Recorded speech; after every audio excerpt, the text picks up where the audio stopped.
Around 11 a.m. on Sunday, October 20th, 1991, a 31-year-old man named Will woke up next to his wife in their home in Oakland, California. And the first thing Will noticed as soon as he was awake was the smell of smoke. Will got out of his bed and went to the window, and when he looked out, he could see there was this big plume of smoke coming from what looked like right outside of his neighborhood. So Will called 911 to report it, but the dispatcher told him that yes, that is a wildfire. It's on a mountainside, about 600 feet away from Will's house in his neighborhood. But they said the fire department was already all over it, and the smoke he was seeing was simply the leftover after the fire had been put out. Will's mind was put at ease. He thanked the dispatcher and hung up, and then he went about his normal morning routine. So Will was a software developer, and he was in the middle of working on this video game about ants, like the insects, and how they go about building their homes. But as Will left the bathroom and happened to look out the window that he looked out before and saw that plume of smoke out on the mountainside, any thoughts of his video game immediately vanished, because now he was looking out and he saw this huge cloud of smoke, and worse, it appeared the fire was moving in the direction of his neighborhood, and pretty quickly. And so Will realized, I can't afford to wait for help. Will knew he had to act. And so Will runs to his wife, and they decide, we just gotta evacuate. They hopped in Will's car, and before long, all of them were peeling down the road, evacuating. 1 week later, he looked at where his house used to be, and it was just gone, like every other house in his neighborhood. It was completely leveled by this fire. That fire burned for 4 days, destroyed thousands of homes,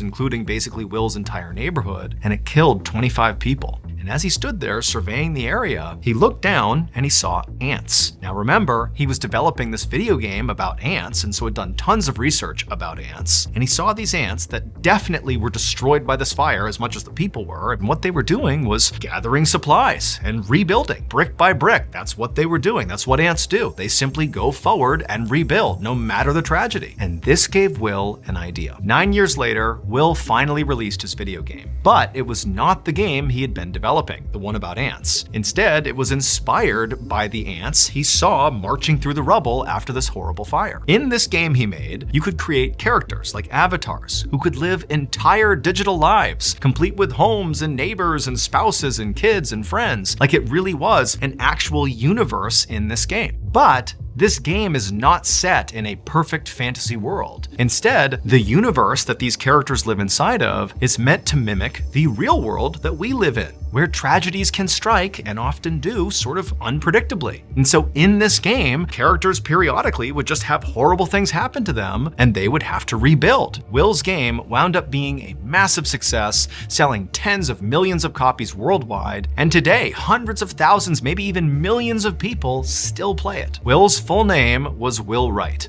and the game he created was The Sims.